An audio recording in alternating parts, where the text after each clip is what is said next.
This is the Idavox Report.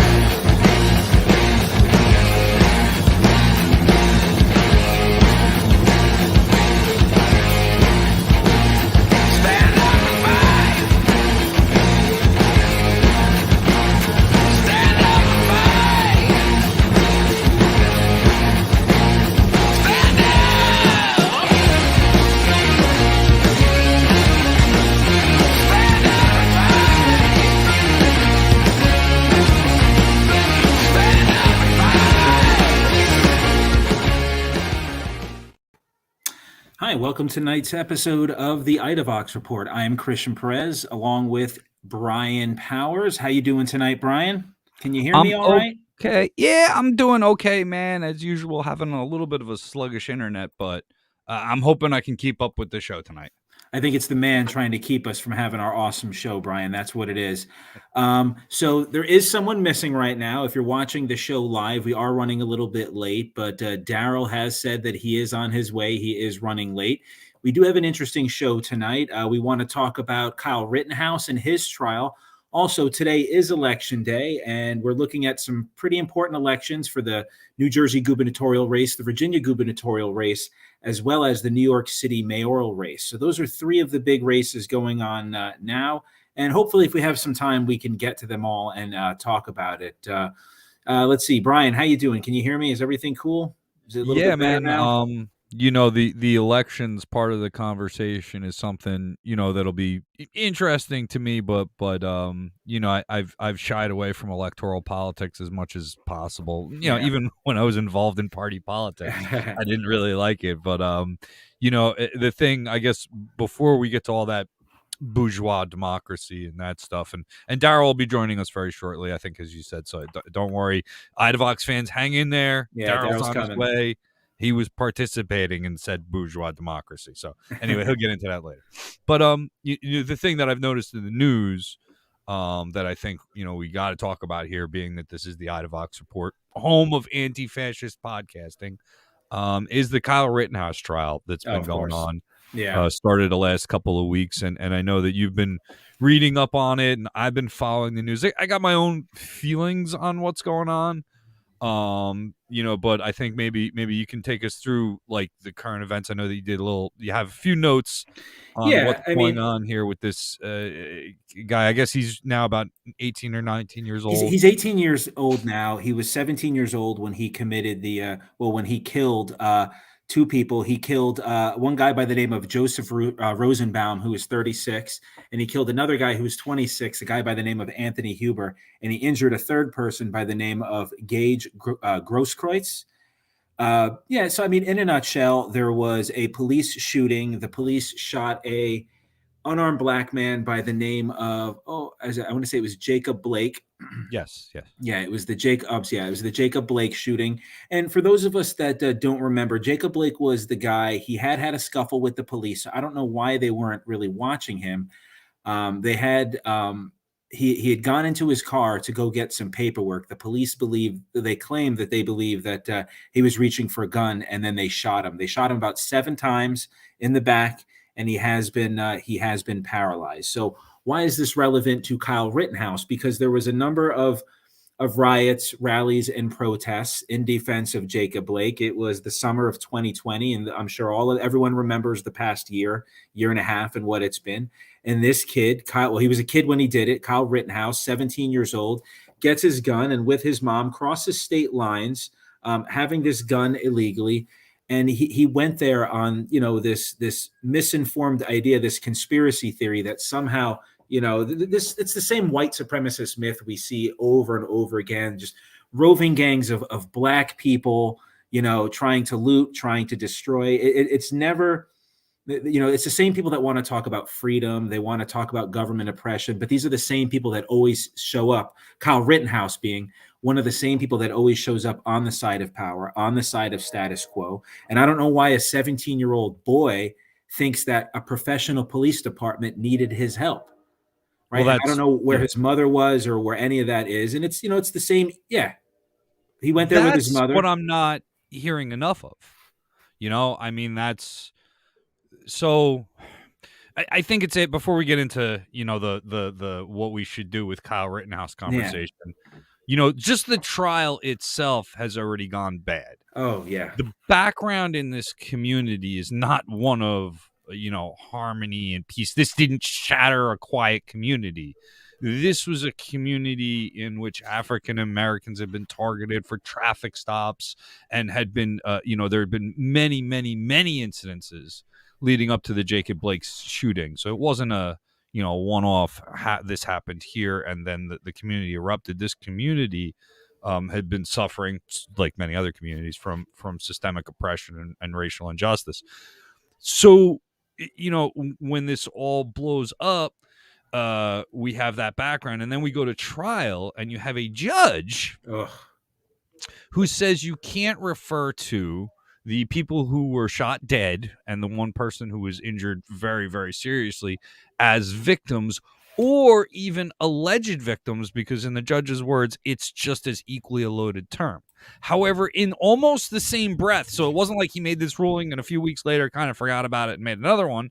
In almost the same ruling, said that the defense can refer to those very same people as rioters and looters. Yeah. So, and this isn't in speaking with some attorney friends of mine. I spoke with 2 attorney friends of mine about this, and they said that it's not uncommon for judges to not allow certain terms, and victim is sometimes one of them. This isn't a first time this ever happened in trial history. However, it does seem unbalanced to the people, and both people I talked to were defense attorneys, or one was an investigator, and so so we already have in this trial leading up to not even the first witness a feeling of a judge who is biased in the case towards one side, and I think that particular decision, I mean, it concerns me. I mean, I think it is a bias. It sounds biased to me. I don't know how you feel about that. It does sound biased.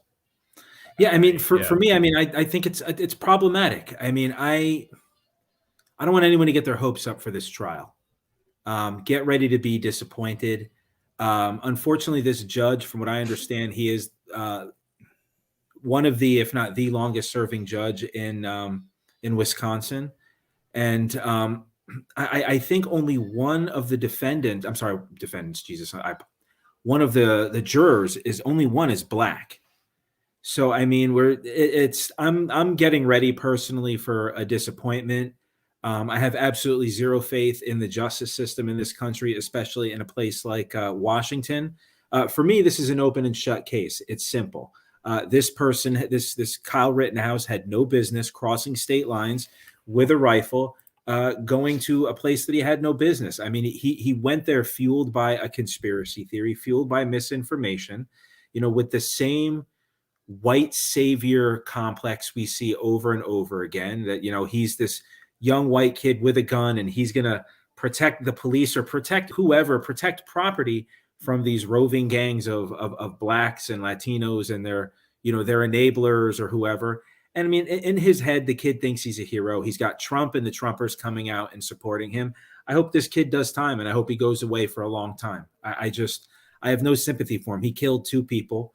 If he hadn't have been there, as he had no business there, these people wouldn't be dead. And it's a shame that this judge is already showing bias. I agree with about 85% of what you said. I don't.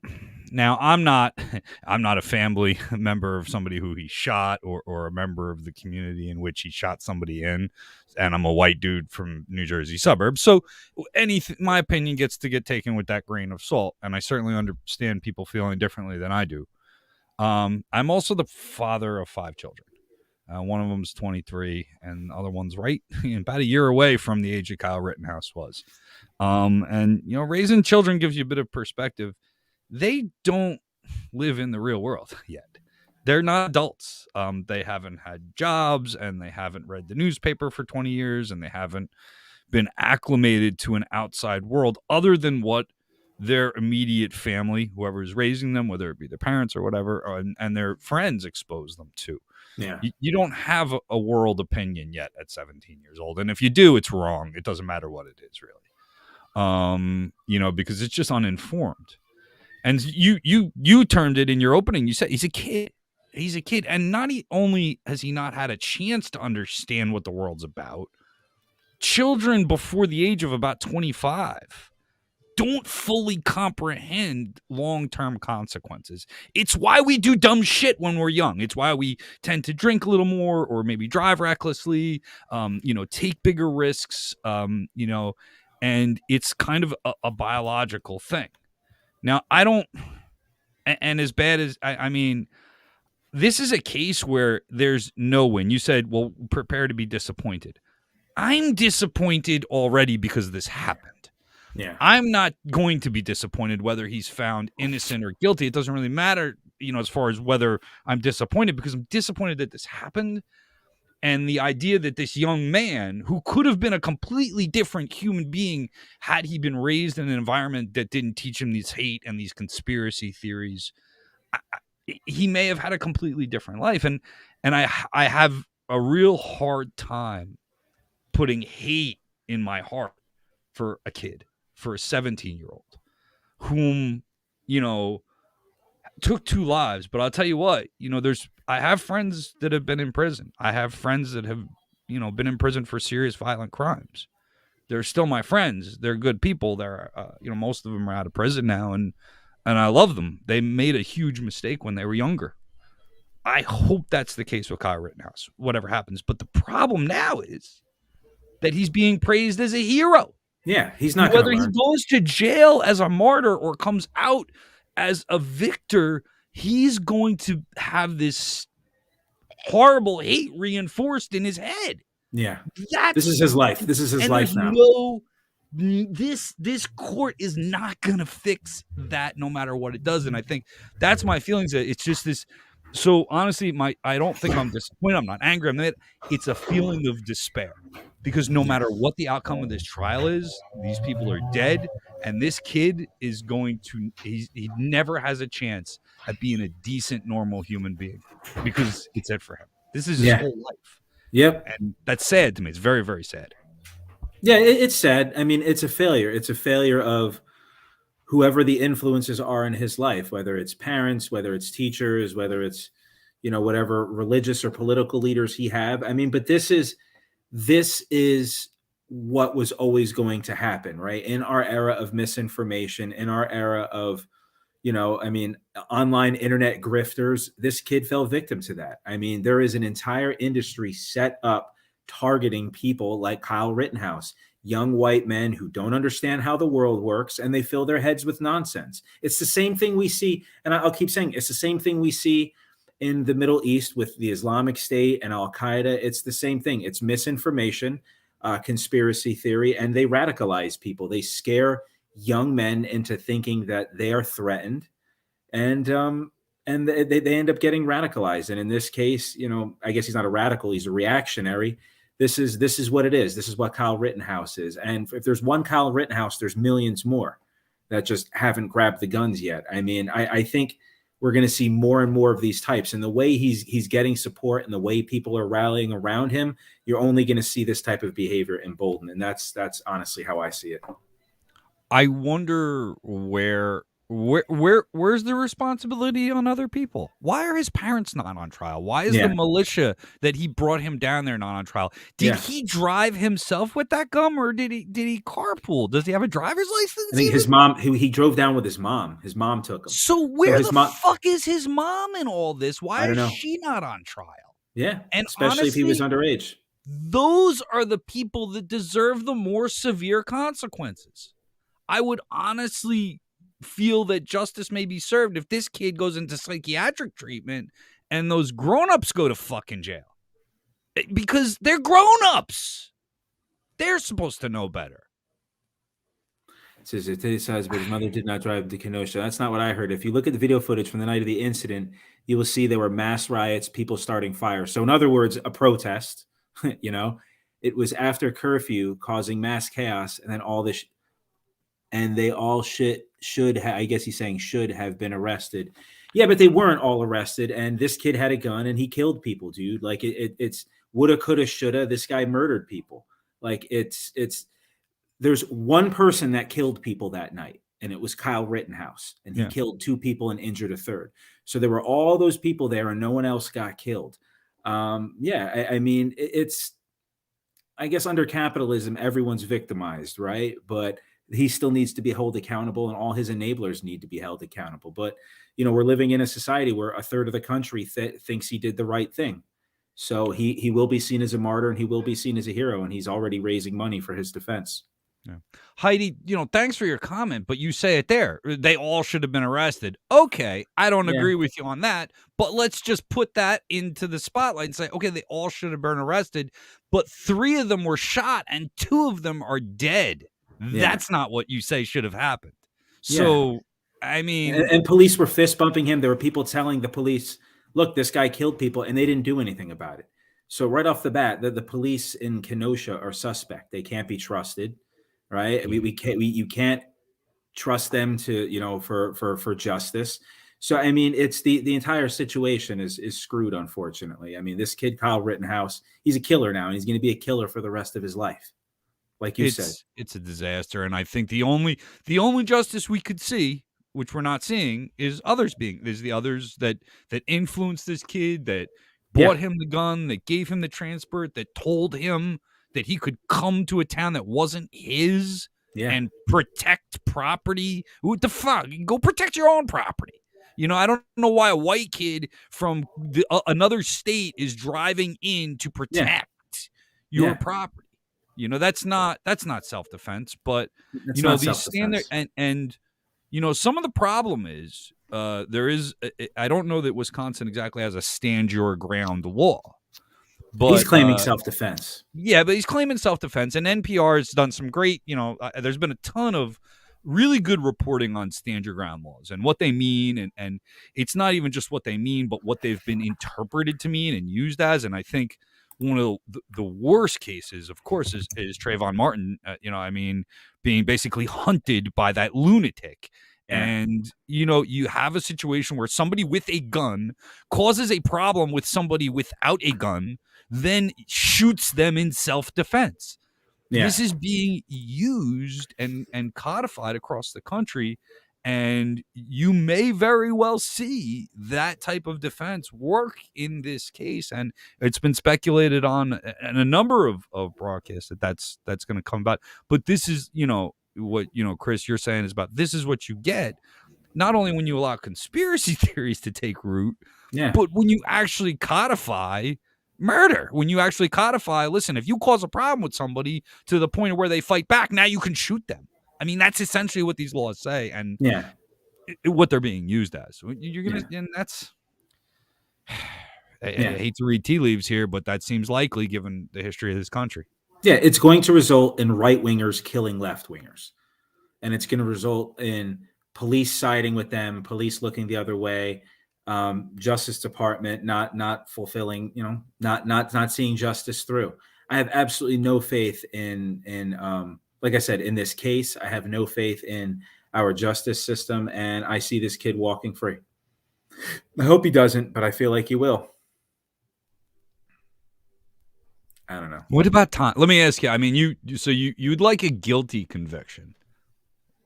Jump at. Let's say you get it. I mean, how long should this kid spend in jail? Where he's, I don't know. Honestly, like every day he needs to spend a while. He's a martyr. He's meeting other white supremacists. Be great for him to hook up with the Aryan Nation while he's behind bars and make some serious criminal contacts. Imagine the kind of person that comes. I honestly think he's less dangerous behind bars. I think that. I mean, he was a young person. I would like to see the people around him held accountable. Also, his mother and whatever low lives he was associating with. I think they need to be held accountable too. Like I'm agreeing with you on that. I don't know. He killed 2 people, and he had no business being there. So I mean, 20 years, 30 years. I don't know if he needs to go away for the rest of his life, but he needs to do some serious time. I mean, again, he's not 14. He was 17. He wasn't 8. He was 17. And there he is. The man, the myth, the legend, the leader himself. How we doing, Daryle? I have to laugh because when you're sitting there talking about Rittenhouse, and Brian throws his hands up in the air like, "Yay!" It's like, wait a minute, Brian, do you know No, what I that was looks like? I was happy that the host of our show has arrived. I was not happy about what's going on, but yeah, man, Daryle Lamont Jenkins have finally joined us, and we'll get maybe some election results in there. Tom, your girl didn't win. I'll just tell you that. What's that? What happened? No, Tom Pilot last year. Here, I'll show it on the screen. There you go. Well, I could tell you that right now what I'm seeing. I can right now. Unfortunately, I'm on my phone, and now I'm getting phone calls all over the damn place. But I can tell you that what I've heard so far is that we're going to be busy in Virginia for the next 4 years. Yeah. Yeah. Did they call it? Well, let's go. I mean, did they call it for New Jersey? They haven't called it for Jersey yet. I know they said it was too close to call, but it doesn't look good for Terry McAuliffe. So we're gonna have some fun in Virginia. Now New York City, I don't know yet. I mean, a lot of this stuff I'm just getting off of out of the polls myself. So we're going to it's basically waiting. It's kind of like a wait and see kind of thing. I want to see what Twitter's talking about and see what they're saying. I see cheating is trending in political on Twitter. In Virginia? No, just cheating. Oh, just the word cheating. Yeah. So it can mean anything. It could just mean the usual we lost, so the other side cheated routine. Yeah. So okay, CNN projection. Democrat and retired NYPD captain will be the next mayor of New York City. Yeah, I mean, I kind of figured that was going to happen. That guy, Curtis Lee, was a creep, honestly. I mean, the guy's been creeping around since the 70s. It's like, if you want to be a cop, be a cop instead of putting on that dopey beret and running around like you're somebody. The guy's just a creep, and he's on the record saying all kinds of creepy stuff. But I kind of always figured Adams was going to win. He's really good at selling himself as some kind of identity politician, as some kind of spokesman for people of color in New York, when he's actually a landlord himself, and he's beholden to the landlords, and that's where he's received a lot of his money. He's exactly what the Democratic Party is looking for in 2021. He's a person of color that can sell mainstream, middle of the road, moderate politics with a cover or a veneer of supposedly pushing identity politics. But he's a cop. And it's crazy too, because I remember back in the day how I knew Eric Adams. There were I knew him as a cop who was fighting against police brutality. I mean, this was probably like around the Amadou Diallo times. As a matter of fact, I remember I was videotaping rallies at that time, and I think I might have a few speeches of him at those podiums and things. And he was right up there with him. He was like the New York parallel to a guy named DeLacy Davis, who in Jersey was the president of a group called Black Cops Against Police Brutality. And Eric Adams was kind of like the parallel to DeLacy Davis. And it was I really hadn't been following him all that much as the years went along. I didn't realize just how basically right wing he has become. I mean, but then again, if there's one thing, I mean, you gotta expect from Democrats in New York who are successful is that they're going to be right wing. I mean, it's just something that just keeps happening. Yeah. And now they realize that they have to do it with Black people. Yeah. Because it doesn't work the way they did with Ed Koch anymore. So,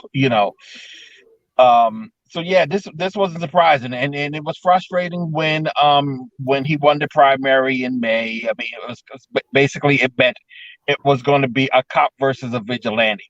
We're going to hear about a few people getting killed over the next 4 years by police.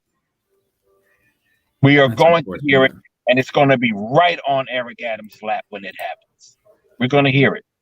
So we got work to do in Virginia, and we got work to do in New York City thanks to both freaking parties.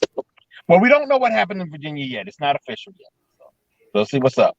I know they got over 1 million votes in already. I think they had the early voting, but I mean, it's unfortunate. I mean, this guy Youngkin, he's basically just another Trump clone, and I don't know. I find it breathtaking that the Democratic Party just can't beat these Trumpers. They're not hard to beat, but they don't have these platforms. They're not bringing anything to the table. They're not showing that they're necessarily willing to fight for people. So these easily winnable elections, they end up losing them. And I've said this. I said this when Margaret Kimberly, we had her on the show a couple of weeks ago. The Democrats are the only party that are ever caught off guard by winning elections. Like, they're the only party that doesn't know how to govern. And it's infuriating, because the myth that gets peddled is that the Republicans are evil. They're all these things, and the Democrats are the heroes out to get them. It's like, no, the Democrats' agenda is not to fight the Republicans. The Democrats' agenda is to further middle of the road corporate politics. They're not enemies.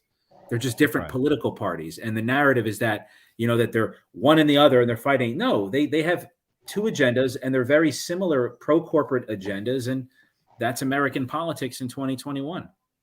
I think there's very little substance to the Democrats. And I think what you see in a lot, and I see this a lot in Phil Murphy, and Phil Murphy is thought of as like the most progressive guy in the face of the earth by political pundits on CNN and Fox News or whatever. But, the $15 minimum wage that guy passed isn't going to take effect till 2024. He has been listening to immigrants beg him for more than the measly $40 million in assistance that our state gave, literally millions of people, or at least hundreds of thousands. And he's done nothing about it. And he gives it. And all he says in the debate when they ask him about it is, oh, well, I wish I could give more, but, the legislature has to pass something. Your fucking party runs it. You're the head of the party. Yeah. Why don't you get in the state house and make something happen? You sit on your ass, you do nothing, and then say, well, they got to pass a bill for me to sign it. And I will. He's an outsider, and they treat him like one. What I'm saying here is the Democrats are about image. They're thought of as being for the immigrant community. Joe Biden's administration still has kids in cages. Yeah. They're thought of as for the working class, but the minimum wage has been crushed by Democrats in every state and at the federal level. Yeah. We, as a country, are completely delusional about what the Democratic Party is about. We think they're progressive. They are not even close. They are a right-wing party. We don't have a left-wing party in this country. We do not. We do not. I mean, are the two of you following what's happening in Buffalo with the Buffalo mayor race? Oh, yeah. Let's check and see how that's happening. Let's see what's going on with that right now. Yeah, I don't know how that's working. But again, for those of us that don't know what's going on, a socialist candidate won the primary. Her name is India Walton. And what she did was she beat out the incumbent Democratic mayor of Buffalo during the primary. Now, what do we hear whenever a moderate corporate Democrat beats a member of the left wing? What's the first thing they hear? Sit down. What's the first thing we hear? Sit down, shut up, stop being divisive. You need to fall in line. We don't want the Republicans to win. So what happens? India Walton wins the primary. Does the Democratic incumbent sit down and go away? No. Does he decide to help India Walton? No. He decides now to run as a write-in candidate. If anything, he's going to spoil the Democrat / liberal / left-wing vote, whatever the heck you want to call it, and he can almost enable the Republican victory. So, we'll see what happens in Buffalo. No, that's not what's happening right now. Here's the thing. I mean, it mirrors what happened when Joe Lieberman lost the primary in the Senate. Yeah, he ran anyway. Lamont, and he ran, and he ended up winning as a third-party candidate. That is happening again. You think that's going to happen? Walton, I'm looking at this on Twitter. He has a write-in campaign to win the general today, and an Emerson poll showed him ahead by 17 points. Oh, there Republicans didn't even nominate a candidate. Oh, well, he's the Republican candidate. Right. Yeah. So let me find out what's going on. Let's find out what's going on right now. Byron Brown And let me see what they say. Nothing is really being said about Buffalo just yet. Scheisse. He won. He did. He just won. Like we said, I Landslide. mean, this is the Democratic Party. Yeah. The Democratic Party is not the party that raises the minimum wage and gives immigrants rights. The Democratic Party is the party that sees a socialist or a progressive and fucking destroys them. And if she had one, they would have done everything they could to make her administration a failure on purpose. Yeah. They would have made Absolutely. that community suffer immensely. They would have ripped away bills. They would have taken away funding. They would have destroyed that community and cost them lives if she had won, because they're that fucking vicious. Yeah. I was on David B's program. He interviewed me yesterday. And you can probably hear it at some point. And I told them that, and then this has been my standard line for the longest. The Democrats put more time, money, and effort going after Nina Turner than they did Marjorie Taylor Greene or Matt Gaetz and stuff like that, and it's playing itself out again in Buffalo, and that's disturbing. I mean, and I basically said, look, either we're going to change our political structure so that this shit doesn't happen anymore, or we're going to have to start building new institutions. We're going to have to build institutions outside, and I always said this, outside of the political process that doesn't give two shits about what it is we need. We care. We know what we need, and we know what needs to be done. Brown is dirty. Byron Brown is dirty.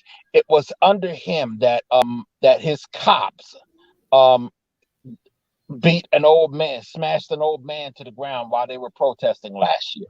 I mean, it was his cops that did that. And it was behind that he lost the primary. And yet here he is winning. Yeah. I mean, it's something you got to bear in mind. We got a fight on our hands. And it's a three-way fight. We got to fight the fash on the right, and we got to fight the fash on the left.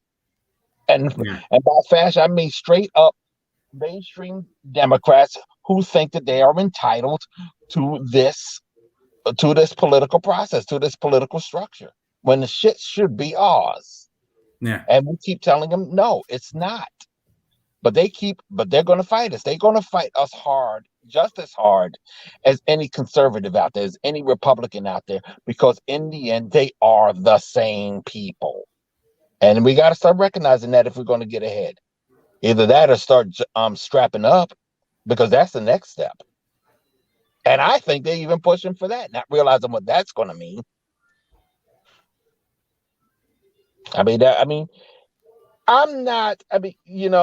It's kind of like with me, and it's like Gordon Gekko in Wall Street, how you don't get too emotional about stocks. I don't get too emotional about politics all that much.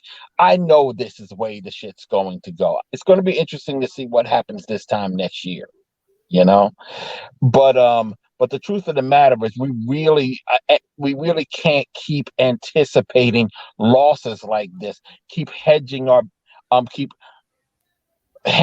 hopes on what will happen in the next election when we know we don't have to.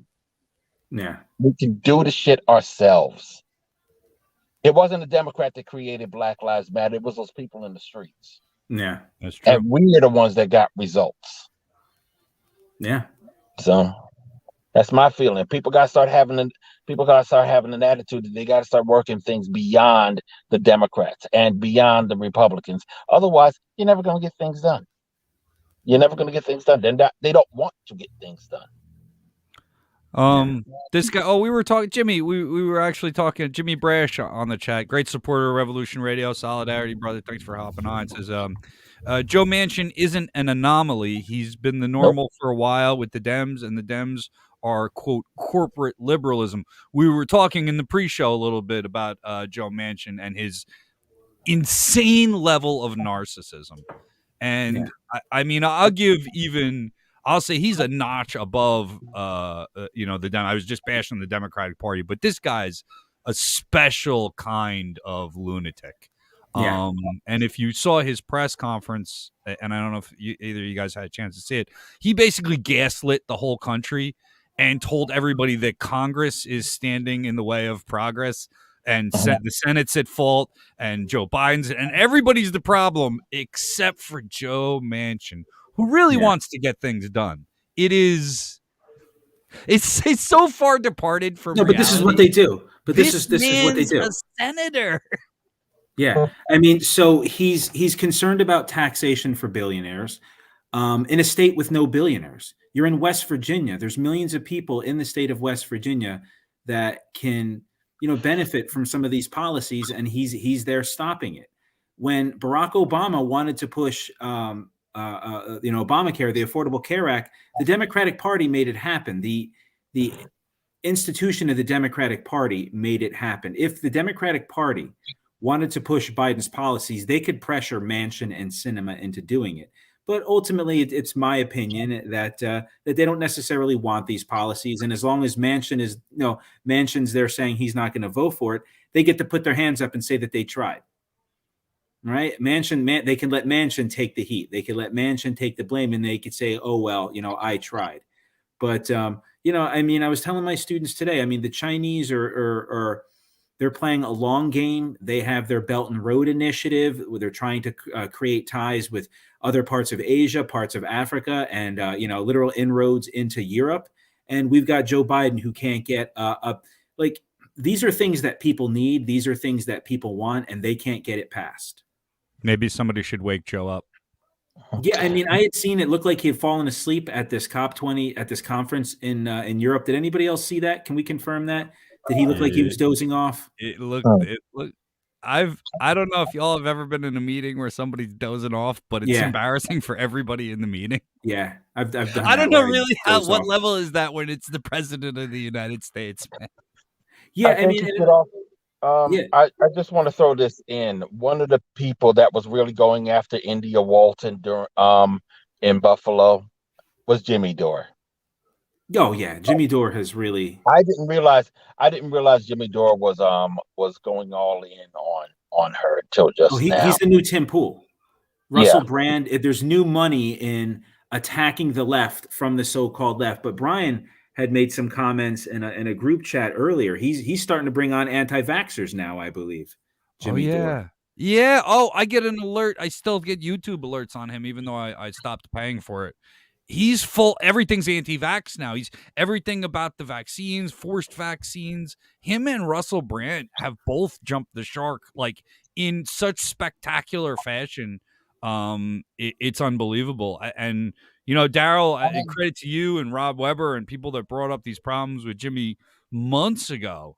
But he's really gone off the fucking deep end, man. He went from comedian to kind of okay political pundit to wait a second, something's gone wrong to it's a grift.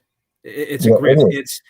It's in their heads, they really think that they are speaking to some enlightened third way, when in reality, all they're doing is strengthening the far right.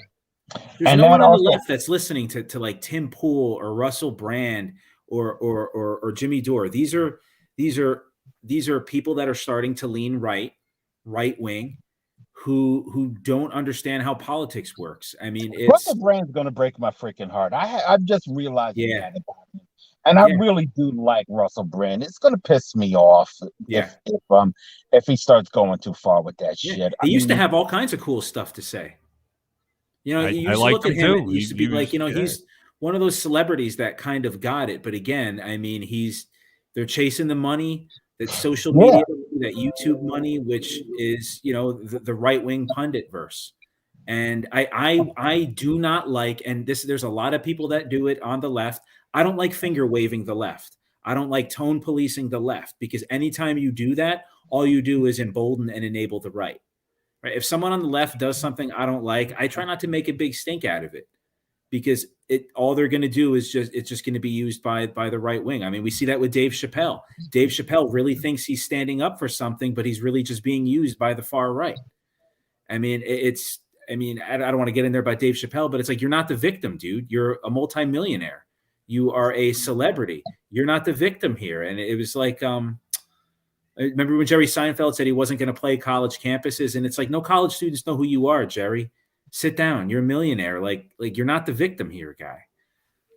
I think Dave Chappelle is a genius marketer. That's what I think. Yeah, I mean, and I think he was like 15 years ago, he was the greatest comedian I had ever seen, but like he hasn't done anything new in 15 years. His newest stand-ups, I mean, they've been okay, but they're not really as hard hitting. And when you're making fun of trans people, you're really just punching down. Like that's not interesting to me. It's not funny to me. I mean, he looks weird. He sounds weird. He just sounds like he's out of it. Like this isn't the Dave Chappelle of the Chappelle Show. This isn't the Dave Chappelle of Half Baked or Killing Them Softly. This is just like an odd old rich guy. I don't know. And I heard exactly what he a is. $2 million house that he needs to pay for. So he's going to go all in on that right-wing grift to pay for that $2 million house. I don't know. I don't know that he's gone all in on right wing. I mean, he said he's a comedian. I mean, they say controversial things. I mean, they say, that's like, comedy has always been a place where you can almost say anything. I know stuff does cross the line, and there's things that, make me uncomfortable, so I'm not taking away. If people get offended, that's fine. But you're supposed to get a comedy offend sometimes. I mean, but like my problem with comedies, it still has to be funny, right? Well, like, you could say a lot of he's people not out there funny. claiming to be comedians that are funny, just talking. But is he really being offensive, or is he just not being funny? That, I guess, is two different things. He could be both. You think one of the more popular comedians that I had growing up was Andrew Dice Clay. That guy's is nothing but trash, garbage. Yeah. Him and he wasn't funny, and he was racist. To me, he was racist and over the line at that time. I didn't like him, but I don't think Dave Chappelle even comes fucking close to that. I mean, no, he doesn't. But I mean, granted, I always thought Andrew Dice Clay was corny anyway. I'm like, he's just some loud New Yorker. It's like, dude, like I'm from New Jersey. That shit doesn't. Everybody in that area screams racist stuff. It wasn't special. Yeah, he just comes across like some loudmouth from the city, and it's like I've seen a million of those guys. I never found him funny. Yeah. Well, right now I should say that Jersey, Citarelli is in the lead, but that's with 28% or 32% of the vote in, but it's like real narrow. Can you see what counties have reported? Like, have they done Newark yet, or Camden, or Jersey North City? Is pretty blue. Camden doesn't look like it's been done yet. So, yeah, I mean, Monmouth University, Emerson. There were a couple different polls, and they all had Phil Murphy. I want to say Patrick Murphy. Phil Murphy ahead, anywhere from like 9 to 11 points. They were saying double digits. Yeah, this is we haven't seen anything yet. I don't think it's anywhere. I don't think it's done yet. We have to just keep an eye on it and see what's going on. Yeah. You got any stories about the guardian angels, Daryle? I mean, I know you used to work in the city. You used to spend a lot of time in the city. I mean, some people tend to see them as heroes. I see them as a bunch of just like knuckleheads running around, causing as many problems as they're supposed to fix. But did you ever have any run-ins with them, or anybody? You never know anybody that ever had run-ins with them? I have friends that were guardian angels. I had friends that were guardian angels, folks that were part of my crew. And the thing about it is that it wasn't so much. Here's the weird thing about the fucking guardian angels. It's like the guardian angels, when they were in the street, weren't trying to go out there to be assholes. They knew how to de-escalate things better than cops. Bear in mind this: when the guardian angels that were out there were people that you knew from the community. It isn't like how cops are in New York City. It isn't like, and the guardian angels I knew were in Perth Amboy and around there, and it was cool, it was chill, but it comes with the stink of Curtis Sliwa. Yeah. It comes who really doesn't give a shit about these communities, and nowhere near as much as the guardian angels that I knew at the time. They cared about their communities. I mean, I'm talking about those individuals out there. I'm not talking about them wanting to go in there and kick everybody's ass. They weren't doing that. Yeah. But Sliwa isn't from those communities. Sliwa isn't from the streets, as he likes to try to put it.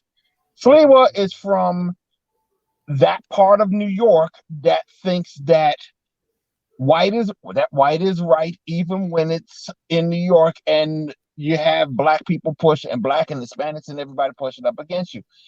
Sliwa wants to be one of those like the good old boy types of that you see in New York City all the time, and they think they can tend to be a little too familiar with people of color. And when I say too familiar, they mean they think that they can get away with just about anything. That's who Sliwa is. And this stupid game that he was playing the entire election, I was like, the thing that really bothered the fuck out of me is really thinking that, yeah, he could win with this because I've seen it before. Yeah. And happily he didn't. I mean, unfortunately, we aren't doing much better with Eric Adams, but I'm gonna tell you this right now.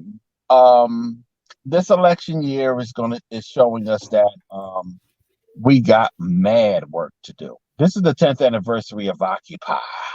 Yep. Next year will be the 5th anniversary of Eric Gardner being murdered. Oh boy. You know,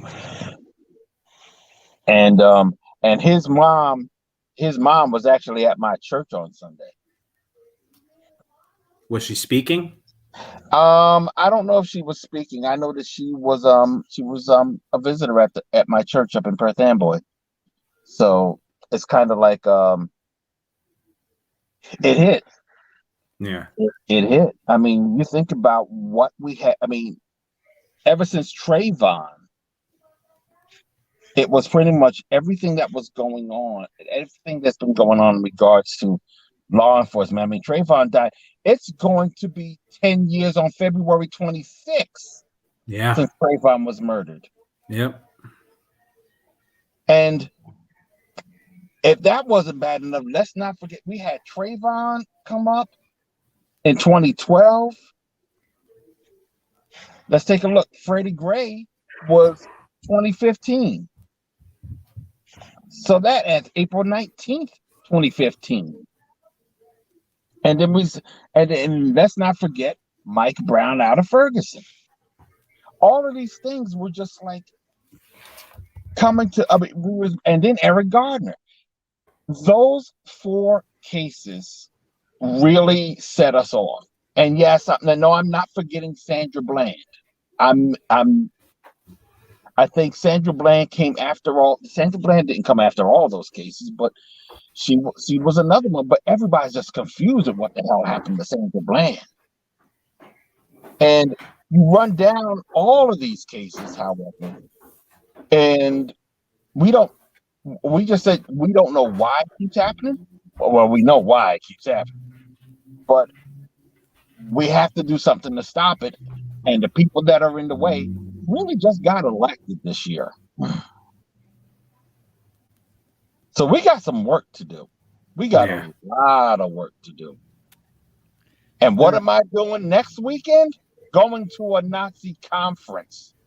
So are we done talking about elections now? Can we get on to talking about what the fascists are up to? Well, we got 4 minutes. What's this conference, Daryle? Tell us about this conference. Well, we've been talking about it for a while now. The American Renaissance Conference. Yes, the American Renaissance Conference will be happening on November 11th through the 14th. 11th through the 11th through the 13th, down in Montgomery Bell State Park in Burns, Tennessee, which is just 45 minutes outside of Nashville. I don't know if we have the commercial that I've created for that, bouncing around at all, but it's going to feature people that are speaking are going to be folks who were at January 6th. We have Nazis coming here from Europe. Actually, it sounds like they're going to be speaking via satellite now. That's good. Well, so better than them coming here. Better than them coming here, but they're still going to be addressing. I think we really got to start putting our pedal to the metal. I mean, Terry McAuliffe wouldn't. Unfortunately, it's unfortunate Terry McAuliffe didn't win, sure, but you can say that. But Terry McAuliffe was governor during Charlottesville, and he didn't do shit that day. Yeah. You know. So we're gonna it's gonna be a interesting year, and then it's gonna be an interesting 2 years leading up to 2024 because everybody is anticipating, or should I say planning for the Democrats to lose. Oh, they're gonna lose, dude, next year. And I mean, what I say planning, I think it's planning on the parts of Democrats. If people want to go to Tennessee, I know our comrade. There's some good news out of Cleveland. Okay. Civilian Review Board ballot initiative looks like it's going to pass in Cleveland, and the mayoral candidate who's in favor of it is looking to win. Well, that's good. So we got that in Cleveland. I know our friend CJ and some other people are going to be headed to Tennessee to support, what's going on in the counter demonstrations. How do people get in touch with you and Idavox and One People's Project and other anti-fascist organizations? Other anti-fascist organizations so that they can participate in the counter demonstrations? You definitely hit me up at onepeoplesproject.com. You can hit me directly via email, dlj@onepeoplesproject.com, and I can give you information about that. Just bottom line is just be there, or if you cannot be there, really start making some noise about the conference, because bottom line is it really should have been shut down. And if we're having this much of a problem shutting it down, then we're really going to have to start spending the next year just making all the noise in the world about it. We're not on the outside looking in just because this election year looks stupid right now. They're really on the outside looking in. We're the ones that are making the noise. We're the ones that are getting the results, and we're not doing it in the halls of government. What I mean by that is that you all out there watching this and listening to this have the power within yourselves to make shit happen without anybody telling you that you have to make shit happen. So do that. And if you need help, feel free to give us a ring. Squeaky wheel can steal oil. That's all I can say on that. It's 10 o'clock, y'all, and I'm tired. So if y'all don't mind, I want to get out of this car, out of this parking lot, and into a nice warm bed. There we go. It's a show. This was fun, though, man. It turned out not to be so bad. I had internet connection issues. You worked out, but this is a good show, man. I don't even want to discuss the silliness that I had to deal with as a poll worker today. Starts off with the voting machine not working. So we had to get a replacement voting machine, and they computerized. You know how whenever you go to your district to vote, and they open up this big ass book that you have to sign, and then you go. Well, it's all online now. Yeah, that's how it was today in my polling station. It was all computers now. Well, they overwhelmed the system. Not in my little CNN town. is calling it for Adams. Oh yeah, we already know. That was the first thing I said. Yes. Yeah. They gave me a folded piece of printer paper with a ballot that I marked with a pen and a little check mark and dropped in a wooden box. So that's how I voted today. Welcome to Maine. I love it. That's probably, and I relied, and they got you changing voting machines out. Did Bill Gates and the aliens deliver the voting machine? How'd they get there so fast? I'm not doing that. All right, you want to go to sleep? We're getting silly. All right, I'm gonna get out of here. Thanks a lot, Daryle, man. I appreciate it. All right, man. Take care. All right, ladies and gentlemen, this was a great show. Even though I was only in it for just like a half hour, but we'll be back in form next week, and we'll be talking about God knows what. So until then, peace.